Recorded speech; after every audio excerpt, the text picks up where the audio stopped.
So first, I'd like to refute what Michael said about we could just send supplies to them because we have been sending supplies to them, but since countries like Syria are really vulnerable right now, they haven't been able to fight back with ISIS, and the supplies we've been sending them like some guns and stuff. No, thank you. No, thank you. Wait, what? What about the Iraqi army, which outnumbers ISIS 350,000? They have 350,000 members, and ISIS is 20,000 to 200,000. Yeah, but they're like very vulnerable right now. Like we've been sending them guns, and ISIS has been like threatening them, and they've managed to like take most of the guns. How are they vulnerable if they have more troops?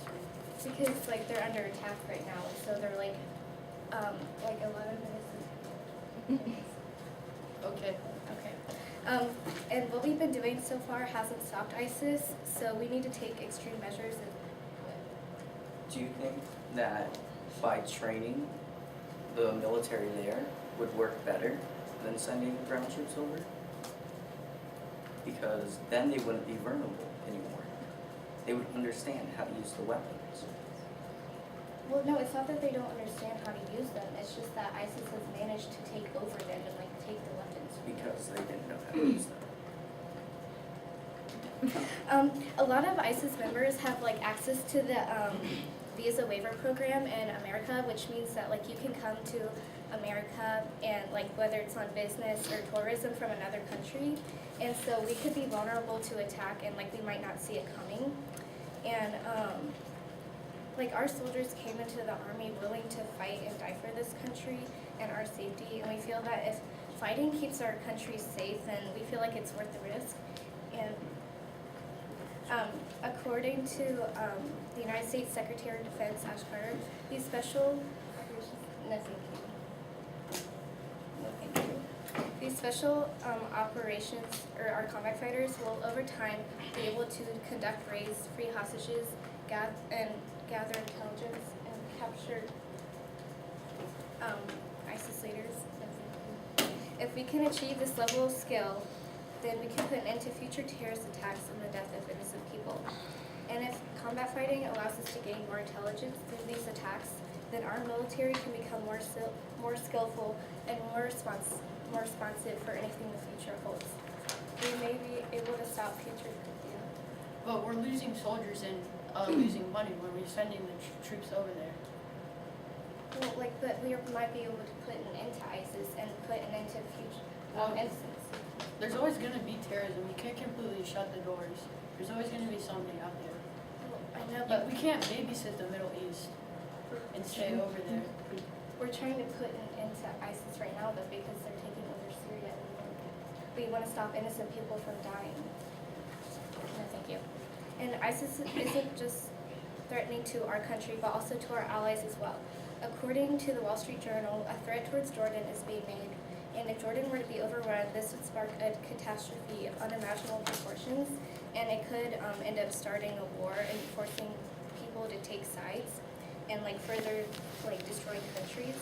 And so I'd also like to talk about that ISIS did get some of their materials because we sent supplies to these countries, and they managed to take over some of the countries and procure materials that we sent over in the first place.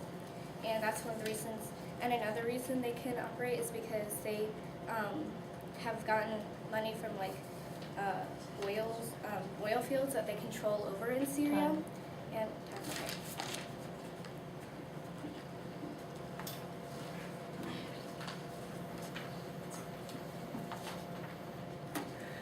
I would like to start by saying that when they're saying that these airstrikes have not been effective, they've killed 25,000 ISIS soldiers. So, and I believe, no thank you. I believe that going into ground combat with ISIS would be more harmful than it would be helpful, because when you look into the financial aspect, the United States is already in trillions of dollars of debt. That's a pretty hard, no thank you, hard hole to dig yourself out of.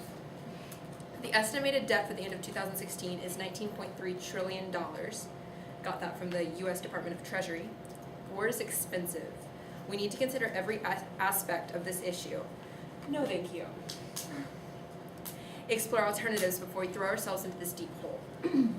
The cost of war in Iraq can grow to over $6 trillion, and there are alternatives that wouldn't take such a financial toll on us. If we get to the point that our debt is crippling us, we're practically useless. ISIS wants us to start a ground war on foreign land so that they can use that as an opportunity to recruit. They want us to attack. If we give them that power, we're harming ourselves.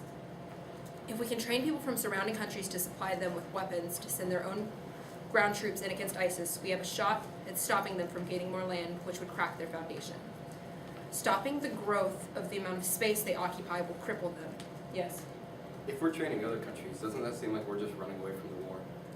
No, because if we're supplying them with things to fight ISIS and to pretty much end this group, then we're not running away from it, we're fighting it without. Josh at the beginning said in earlier times when we did that in another place, they just took back over the place and took the stuff we just gave them.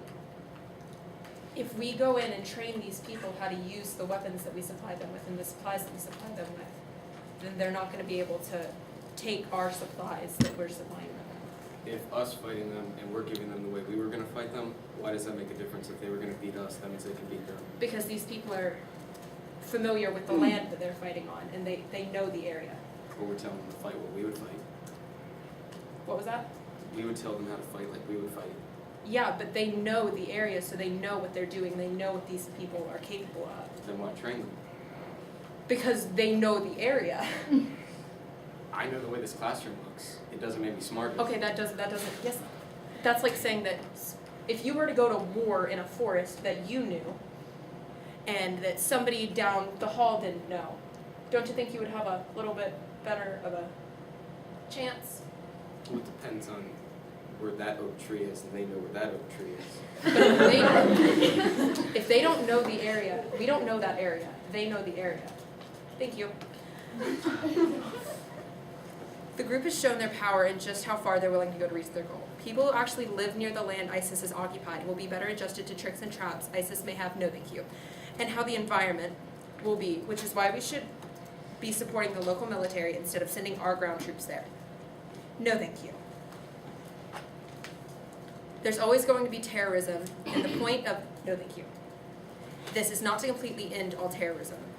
It's to close some doors that they have access to.